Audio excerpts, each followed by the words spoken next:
This is lesson 5.3, graphing linear relations. So recap from the last two sections, reminder that linear relations can be represented in three ways. Either by a table of values, where we have our x and our y columns, and each variable is changing by a consistent amount. So in this example, all the x's are going up by 1, and all the y's are going down by 5. Linear relations can also be represented by a graph, which just looks like a straight line, or by an equation. And we talked about the equation being y equals ax plus b, where a is the rate of change and b is the fixed term or the starting value. So here's an example of what a linear relation represented as an equation might look like. So today's lesson is about how we create graphs for linear relations. The main way we're going to do this is by first creating a table of values for the equation and then plotting those points. So the first thing we're going to do to make a table of values is we just actually make the t-table with the x variable on the left and the y variable on the right. Filling in the x column is easy because we're always going to fill it in with our standard values, which are going to be -2, -1, 0, and 1 and 2. These numbers are picked because they're fairly easy to sub in, and it gives us a good idea of what the shape of the graph is going to look like. And 5 is a pretty solid number. We don't really need more than that since it's going to follow that straight line path. And one thing to note here is that these x's that we're picking, they're increasing by 1 each time. So that kind of checks the box of having it be a linear relation because the x's are going up by a consistent amount each time. Then we need to calculate the corresponding y values by substituting each of these x values into the given equation. So here's an example. It looks like a lot of work, but it's not that much. Let's say we're given that the equation is y equals 2x plus 3. Well, we put in our x values first, -2, -1, 0, 1, and 2. And then these 5 calculations that I've done here are just subbing each of those x values into the equation to get the corresponding y value. So the first one I did was -2. So when x equals -2, here I replaced x with -2, and then I solved. 2 times -2 is -4, then we add our 3, that gives us -1. So then I would go to the table of values here and put in my -1 corresponding with the -2. And I repeat that each time to fill in the rest of the table. So something to think about and something to check is that remember your y values also have to be changing by the same amount each time. So once I filled in this table, I can check I've done it correctly because they should all be going up by the same amount. And in this case, that's true. They're all going up by 2. So now that we have our table of values, we just plot each of those points on the graph and connect it with a straight line. So that's what I've done here. I just took the 5 points that we just found and I've labeled them as well, put them on the graph and connected them with a straight line. So reminder, it has to be straight. And if it's not, then check your points. Like let's say everything was really good and then this last point had actually been up here. Then obviously that wouldn't have been a straight line because we would have had that corner. So then that would be an indication that you should double check your work. So let's try another example. We want to graph -2x minus 8 using a table of values. So first I set up my table here and I fill in all my x values with -2, -1, 0, and then 1 and 2. So I know those are all going up by 1. Then I had to do all these calculations to figure out what the corresponding y values are. So I've done all of those here. I can just go over one of them with you. So for x equals -2, we take the equation that we have, but we replace x with that value of -2, and then we calculate. We repeat that over and over until we fill in our table. So I put a hint here. Hint, instead of doing all these above calculations, you could just do a few until you recognize the pattern. So you don't need to do all 5 of these. Let's say I had just done the first 2 or maybe the first 3. I would have been able to recognize the pattern that the y's are going down by 2 each time. So instead of doing every single calculation, do it until you know what the pattern is, and then you can just subtract 2 each time. So for example, if I wanted to figure out what it was at 3, instead of subbing 3 into the equation and doing all that math, I could just say, well, this is the next one on the x list, so the next one on the y list would have to be -14 because it's going down by 2 each time. And this is what it would look like on the graph. So I just took each of those 5 points and I plotted them on the grid and connected with them with the straight line. It's also important to label your equation with whatever, label the line with whatever the equation is. So that's how we graph using a table of values. But how does the equation of a line relate to its graph? So we know how the table relates to it. How does the equation relate?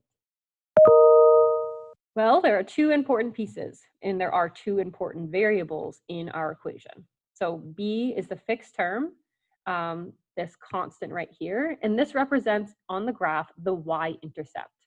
The y-intercept is where the line crosses the y-axis.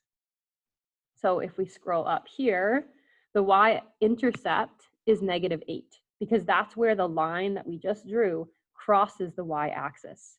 In other words, this point here is when x is equal to 0, because x equals 0 right there. And so then we just go down to where the line is, it's at -8. And that makes sense as well because the equation we're working with was this, and our b value was -8.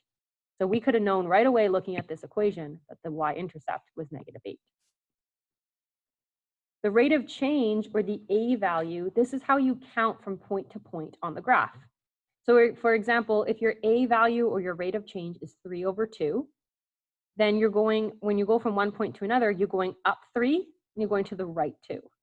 So I have a little example here. If we started at this bottom point, we're going to count up 3 squares and over 2 squares. That will get us our next point.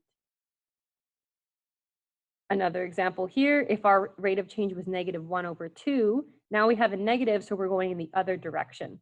So from this, like let's say this point here, instead of going up 1, we're going to go down 1 and then over. So you'll notice that they're slightly different directions if it's positive or negative. So that's how the rate of change relates. It talks about, or it helps us go from point to point on the graph. So listing out step by step about how to create a graph when you're just given an equation, and you don't want to make a table of values. So the first thing you would do is plot the y-intercept, which would be the b term. And then you use the rate of change to count to the next point. So I've listed out there, you're going to go up by the top number of the rate of change, and you're going to go to the right by the bottom number. I've put here in brackets, if it's negative what you have to do, you kind of just go the opposite way. Once you have those 2 points, you just connect them with a straight line. So for example, here, you see this is a lot less work. We got this graph a lot quicker than using a table of values. So you can see how it might be useful. So all we have to do is pick out what is the b value, what is the y-intercept. Well, b is here, the -3. So I just go to the graph, go down to -3 on the y-axis, which should be right here, and I plot that point. So I've got 1 point already. To get another point, I use my a value, or my rate of change, which is 1/2. And so for my instructions up here, I'm going to go up by the top number, 1, and go right by the bottom number, so 2. So from this first point, I'm 1 and over 2, which gets me to the next point here. And I even did that again, up 1 over 2 to get to the next point. And you can continue that forever. So once you have 2 points, or maybe you've put 3 points in there, you just connect them with a straight line and you're finished, making sure to label your graph with the equation. So now we know 2 ways about how to graph linear relations. Either put it into a table of values and plot the points, or take it right from the equation and go right to the graph. Either of them are fine, but you need to know how to do both ways. One more example here. Sorry, forgot about this one. But same idea. We look at our b value, or our y-intercept, which is 1. So I would plot that right here. And then using my rate of change, or my a value, I get my other point. So a equals -2/3. So from the point here that I plotted, I'm going to go down 2 and over 3.